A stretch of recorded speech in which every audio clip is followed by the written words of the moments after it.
Our unsettled stretch continues, timing more showers and storms before a big payoff this weekend. Your full forecast coming up. Also on Connecticut's news station tonight, new details about another intruder break-in for a local university student.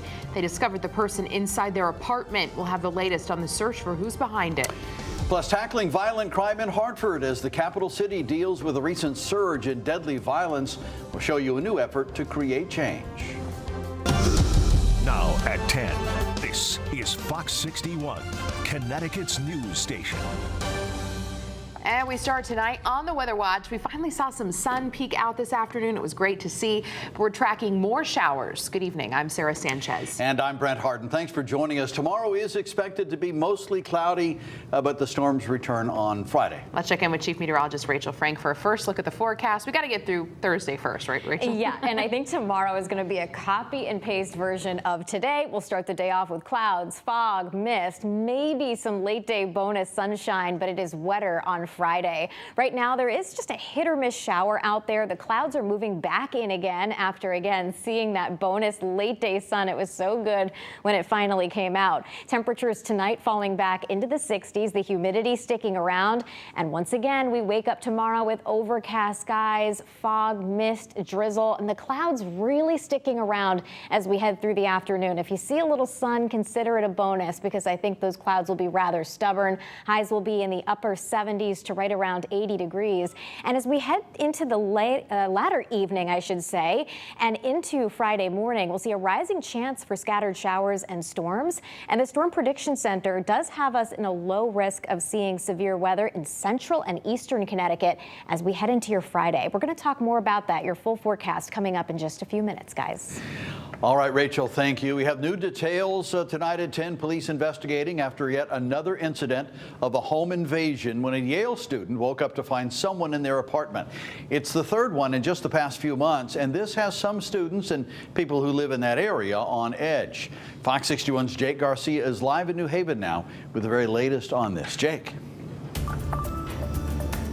Well, Brent, Yale and New Haven police departments are investigating after they say a Yale student woke up in the early morning hours to find a man standing in their bedroom. And this isn't the first time that something like this has happened recently. It's definitely scary. I mean, being like a young woman who lives in the area, it's unnerving. Yale police say the incident happened just before 5:30 in the morning on July 23rd in an off-campus apartment in the area of Edgewood Avenue between Park Street and Linwood Place. Police say the intruder ran away after an altercation with the student. According to Yale police, no one was injured and nothing was taken from the apartment. This marking the third time in the last 3 months alone involving a break-in involving Yale students. Back in May, a Yale graduate student was sexually assaulted while being held at gunpoint in the 300 block of Elm Street. According to police, the student was asleep when she woke up to an unknown male in her home. The suspect ran from the home after the assault, according to police. Another incident in June where police say a Yale graduate student woke up in the early morning hours to find a man in their apartment, the intruder again running away and the student uninjured. A Yale student we spoke to said he hasn't seen an increase in security yet. We get updates from Yale frequently about security and crime around the area. And I have not seen an increase in security in the area, but I'm sure once school ramps up as well, there will be more security. For those who live nearby, this has them taking more precautions. We make sure we double deadbolt our door and make sure our windows are locked, stuff like that. So we don't walk around at night by ourselves. For Olivia, the frequency of incidents in this area has her wondering if they could be connected. We live probably about a quarter mile from here, and I've seen all of them individually in the news, but nobody seems to really be connecting them. And about an hour ago, I spoke with Mayor Justin Elliker over the phone, and he told me that it is believed that there is not a threat to the general public and that New Haven police are investigating all those incidents that we just talked about. They remain under investigation tonight. Also, Yale police reminding and urging students to keep their doors and windows locked, as well as making sure that their hedges are trimmed and their entrances are well lit. Live in New Haven, Jake Garcia, Fox 61, Connecticut's news station. All right. Thank you, Jake. New at 10, a Meriden man is arrested accused of sexually assaulting a child. Meriden police say 44-year-old Mark Dunn is facing 4 charges. They include 3 counts of sexual assault and 1 count of risk of injury to a child. Investigators say the incident happened back in January. Dunn is free tonight on a $150,000 bond. The NAACP is on a quest to keep the people of Hartford and its leaders from growing desensitized to violence in the city. Yeah, this comes as the capital city grapples with 28 homicides so far this year, including 8 in just the last 2 weeks alone. Fox 61's Samaya Hernandez shows us the new program designed to spark change. The booth behind me has been sparking conversation all day among community members, and it's just the start of a reoccurring dialogue during a violent summer. Gail Hunter Martin has seen North Hartford's Unity Plaza change in 78 years. Just wake up in the morning and say, who is it this morning? Whose mother does not have a child or doesn't have a person this morning? It's every morning when I wake up, it's somebody's dead. And it wasn't always like that. A retired teacher now shepherding her own great-grandkids in a hot spot for violence where bullets pierced the heads of 2 bystanders recently. When this plaza was thriving, you had a grocery store, you had a drugstore. Economically, things were thriving. People had places to go. 52-year-old Corey Betts also grew up here, knowing all his neighbors. 28 murders within, and we're still in the year.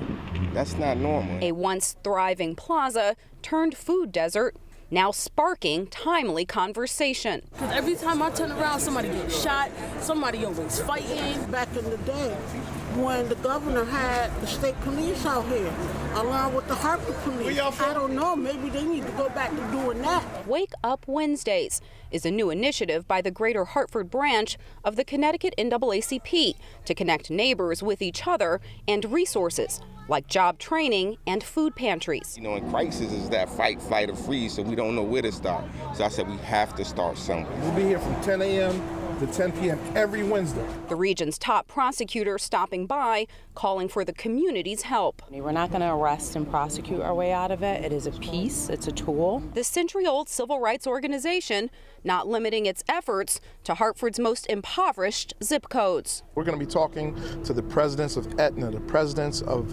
Travelers, the president of Cigna, all of them to come down here and meet with us. They have big tax exemption, they use state dollars, they use federal dollars to build these big pots of money. And NAACP leaders say they intend to call on the business community to expand resources and job opportunities in the communities where they are needed. In Hartford, I'm Samaya Hernandez, Fox 61, Connecticut's news station. All right, Samaya, thank you. And staying in Hartford now, there was a packed house at Samia Cafe and Studio earlier today for a mayoral race forum. The event hosted by 3 organizations, One Fair Wage, the CT Working Families Power Organization, and Recovery for All CT. Current Mayor Luke Bronin and all 6 mayoral candidates talked about their plans to address issues facing Hartford. The candidates were quizzed about their positions on the minimum wage, the wealth gap, increased need for public services, and wage theft. They need a mayor who's going to fight for them. They need someone who's going to be the voice for the voiceless. I will fight for more resources, but I will fight for Hartford to get more equitable resources. The forum gave the community a chance to get to know the mayoral candidates better before next month's primary and the general election in November. Connecticut lawmakers say they're planning to head back to the Capitol next month to vote on moving up the presidential primary. The original proposal to shift the schedule for a sooner vote died earlier this year, but the bipartisan push is getting another chance. Many lawmakers support the 2024 primary moving to the first week of April instead of the last. Supporters say it will help engage and excite voters. They say it could mean more money for the state since presidential candidates will likely spend more on advertisements and visits. State lawmakers and health officials gathering today to call for action to address drug shortages. Supporters say hospitals are having trouble getting access to chemotherapy drugs because there aren't enough to go around. Senator Richard Blumenthal is introducing a bill to address the cause of drug shortages and to extend the shelf life of certain drugs. Sadly, tragically, and unacceptably, the United States of America continues to have drug shortages in some of the most critical necessary and often used medicines. A recent Senate report shows drug shortages rose by about 30% last year. Connecticut health insurance rates could be going up, but not before people get a say. Insurers have filed 2024 plans with the state. The average proposed rate hike is more than 12% on individual plans.